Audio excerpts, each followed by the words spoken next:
Сәлеметсіздер ме көрермендер? Бүгін сіздермен «Последний человек на земле» сериалының 2-ші сезонының соңғы 16, 17, 18 серияларына шоу жасаймыз. Су жаңа татуласқан бауырлар өздерінше сағаттап жастық шақтарындағы өлеңдерін шырқап, басқалардың құлақтарына тыныштық бермей жарықтықтар әйтеуір қоя қоймайды ғой.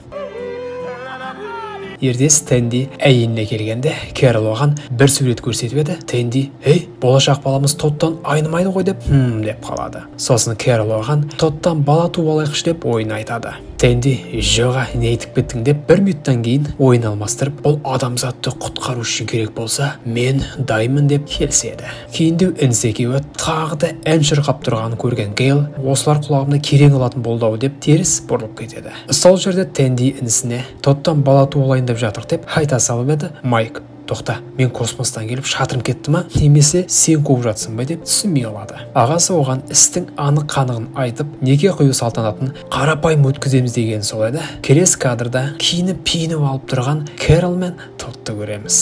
Әйелін жан досына келін қылып берейін деп тұрып, Кэролды жақсылап тұрып сүйіп алады. Басқалар іште, не болып кетті деп болып жатқанға сенбей отыр. Сол арада ажырасу парағына қол қойып, Тодпен неке қияйын деп тұр еді. Тенди інісіне көз тастап, жоқ, бұлай болмайды. Тоддан гөрі әйелімді туған ініме бергенім дұрыс деп айта салып, Майк Миллер, сен менің баламның әкесі болуға келісесің ба деп ресми түрде ұсыныс жасайды. Ол болса, жо, қуана ғой, бірақ әйелім келіспейді ғой десе, Кэрол, жоқ, мен қарсы емеспін. Басты қазіргі күйеуім Тод қарсы болмаса дегеніне, Тод, жоға, менің 2 қатыным бар ғой, маған бәрібір деп неке қию салтанатын атала қылып жібереді. Сонда отырғандар не болып кетті деп бастарын шайқайды.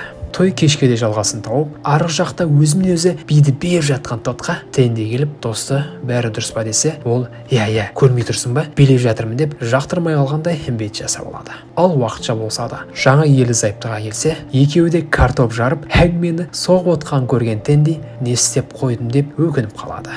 Ертес екеуіне келіп сый береді. Ашып қараса, төсектес болғанда тек қана керек жерлері ашық тұратын киім сыйлап, бөлмеге алып келіп, міне осындай істейсіңдер. Ал мен дәл қастарында бала жасаудан артық еш нәрсе болмасын деп қарап отырамын деп Майкты шошытып жібереді. Бірақ үшеуі де мәмілеге келіп, арнайы киімдерін киіп, Кэрол мен Майк істеріне кірісе салып еді. Кэрол өзінің қуып кеткен әңгімелерін айтып, артынша ләззаттары енді басталып еді. Кэролдың сезімге берілгенін көріп, Тенди оны көре алмай, бірінші рет Кэрол, мен сені жақсы көрем деп, сол жерде екеуі сүйісіп, Майктың кайфын бұзып жібереді. Ертес барлығы, «Ал айтыңдар, неке түндерің қалай өтті?» дегенде, Майк, біреу қасында безірейіп қарап отса, қалай болады, ойланшы деп сұрақ қояды. Тенди болса, тасташ інім, бір жерің дұрыс істемейді деп шынына тиеді. Сол арада мұрт, шашын алып тастаған Тод келіп, Тендидің досты бәрі жақсы ма дегенде, тақырбас, шелек болып, маған сөйлемеш, ініңе айт деп кетіп қалады. Артынша Кэрол қолына таяқша ұстап алып, бүгін төсектес болуға болады деп Майкты алып кеткісі келеді. Эрика таяқшаны алып, мынау анандаймен айналысатынды анықтайтын емес, 2 қабаттылықты анықтайтын таяқша ғой деп бәрінің назарын тартып, құрбым, құттықтаймын, сен 2 қабатсың деп барлығын қуантырып жібереді.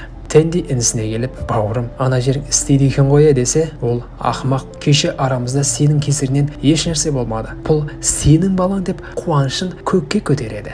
Бірақ қуанышымыз ұзаққа созылмайды. Кенеттен сыртта демалып жатқан Эрикаға көктен бір камералы дрон түсіп, әйелдің зәресін алады.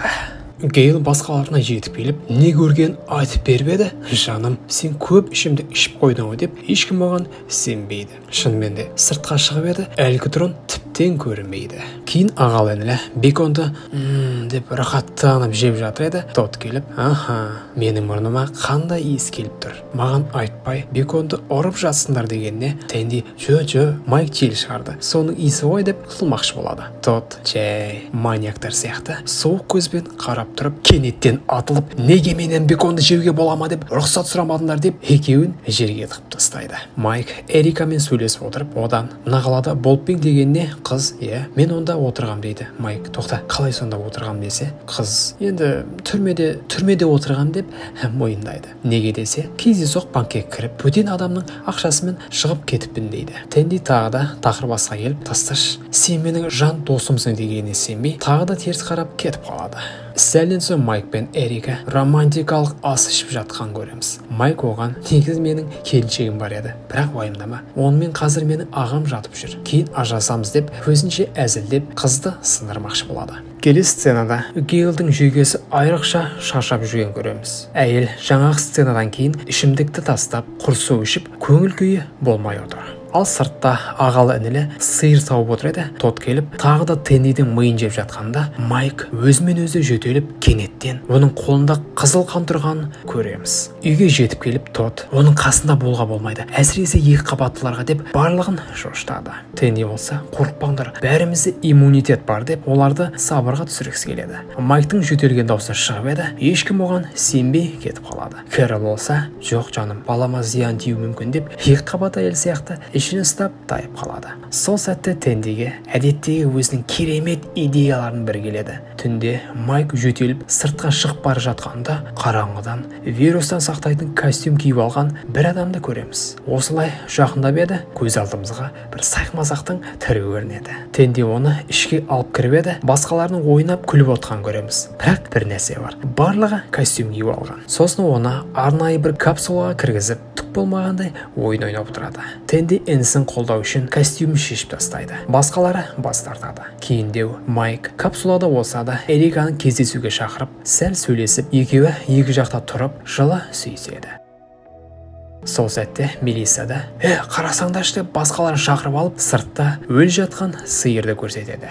Барлығы соңғы рет оған Майк жақындады. Ол шынымен де ауру деп оны қуып жібергісі келеді. Тенди інісін жақтап, басқаларын қуып, өзі қасына жатып алып ұйықтап, таңертең тұрса, капсулада ешкім жоқ. Ал ішіндегі хатта інісі: кешір, менің сендерден кеткенім жөн деген жазу қалдырыпты. Сол күні Тенди дереу уақытын құртпай інісін іздеймін деп шығады. Заттарын жинап, Кэролдың ішіне келіп: болашақ балам, бала пайда болу үшін еркек өзінің деп бастап келе жатыр еді. Кэрол оны тоқтатып: пұлт жаным, жол болсын деп шығарып салады. Назад в будущее фильмдегі көлікке отырып алып тосонға басып келеді. Ол жақтан өздерінің үйіне кіріп, жоғары көтерілсе, бөлмеде өлі жатқан інісін көріп, жоқ деп жақындап еді, деп еркектің көтін дірілдетіп жібереді. Мына жақта барлығы сілекейлері ағып, сүттен жасалған соңғы тағам ірімшікке қарап отыр. Енді не істейміз дегендеріне Гейл бұзауды кезіп жейік десе, Кэрол болмаса кейін менің сүтімді қолданайық дегеніне: жиіркендірмеші деп ол ойлардан бас тартады. Сыртқа шығып бұзауға қарап еді, барлығы бір дауыс естиді: бұл әлгі дрон, ол елес емес, шын екен. Сол жерде сәл тұрып, ары ұшып кетеді. Ағалы інілі болса, үйлерінде ескі заттарын ақтарып отырып, Майк бір құты тауып алып, бұл не десе, Тенди бұның ішіне кезінде әбден едім деп інісін фу деп жиіркендіреді. Екеуі пікірталасқа келіп қалады. Тенди иісі әлі ішінде сақтаулы десе, Майк оған сенбейді. Тенди: кәз көресің деп таза ауа жұтып алып, құтыны жаймен ашып қалып: аха, міне қара, сасықты сездің ба деп еді. Майк: негізі бұл құт емес, менен шыққан иіс деп Тендиді жиіркендіріп жібереді. Бірақ сол жерде әзіл драмаға ауысып, Майк өлердей құлай кетеді. Арғы жақта Гейл: есім дұрыс екен ғой деп қайтадан ішімдік ішіп жатқанда, әлгі дрон қайтадан келіп еді. Барлығы тақтайшаларға бізден қорықпаңыздар деп жазып, оған көрсеткені сол еді. Бақ етіп, қарудан біреу оны атып, жойып жіберіп, бұл бізге жақсылықпен келмеген анық деп қолынан қару ұстаған Мелиссаны көреміз. Тусонда Майк есін жиып еді. Тенди оған: бауырым, сен 3 жылда ұйықтадың деп әзіл ойлаған қосады. Кенеттен байғұс Тендиде жөтеліп, қолынан қызыл қан көреміз. Майк көзі шығып кетіп еді, бұл жай ғана қызыл кетчуп екен. Жарымыз еркек, ағасы өлер аузына жатса да, әйтеуір әзілін тастамайды. Сосын інісі келдеп, оның жарты бетінде қалған шаш бөлшектерін жақсылап алып беріп, аяғына Майк кетші дегенде, Тенди жоқ қалам дей салып еді. Майк өзіне шығып: неғып осылай мышып кетесің? Тіпті адам сияқты өле алмайтын болдым сенің кесірінен. Сен таза лузерсің. Тіпті үйіңде болмаған, оны әке-шешеміз төлейтін еді. Қызың да болмаған ғой сен бейшараның. Қазір шығар барлығы өліп қалғанда беделі көтерілгені. Сенен шаршап кеттім деп бетіне басып айтып тастайды. Бірақ сыртқа шығып кешірім сұрайды. Ары қараса ата-анасының көмілген жерін көреді. Ал оның қасында өзінде. Тенди вирус басталғанда онда өліп қалған деп есептепті. Майк, болды Тенди, соңғы өтінішім, мені жалғыз тастап кетші деп сұрайды. Арғы қалада Мелисса ұйықтап жатып, дауыс естіп, тұра салып атып қалып еді. Сәл болмағанда Кэролды өлтіре жаздайды. Әйел, ойбай, менен су кетіп жатыр десе, келіп қалған Гейл, қой, әлі ерте десе, иә, оны қорыққаннан бұтыма жіберіп қойдым-ау деп ұялып қалып, Мелиссаға келіп, жаным, уайымдама, бәрі жақсы болады деп жұбатады. Ал тусонда ағайындар бір-бірімен қоштасып жатыр. Тенди інісіне сыйға өзінің доп-достарын беріп қимаса да оны тастап кетеді. Үйіне келіп көңілсіз отыр еді, Мелисса келеді. Артынша бұзауда келіп, қолындағы емгізгегін сора бастайды. Мелисса, бұны қанша күн бойы емгізе алмадым. Оның орнына ол қарудың басын, күректі, тіпті Гейлдің массаж жасайтын вибрациялық саусағында сорып өлетін еді деп еркекті ойландырып қояды. Арғы жақта Кэролға оқ атқан үшін торда тұрған Мелиссаны көреміз. Сол мезетте Гейл әдеттегі ісімен айналысып тұр еді, бір нәрсе көріп қалып, басқаларын шақырады. Дүрбіге қараса, теңіздегі яхтаны көреміз. Ал ішінде серияның басындағы жүн еркекті байқаймыз. Бірақ ол жалғыз емес. Қасында тағы да адамдар бар. Оны қоя берші. Ең жаманы, еркек оларға қару беріп, қайыққа мінгізіп, кейіпкерлерімізге қарай бағыттала бастайды. Көзі шығып кеткен Тендиден сайтан алғыр деген сөз естиміз. Достар, келесі 3-ші сезон көргілеріңіз келсе, менің инстаграмдағы Байс Films каналыма тіркеліп 500 адамға жеткізіп тастайық.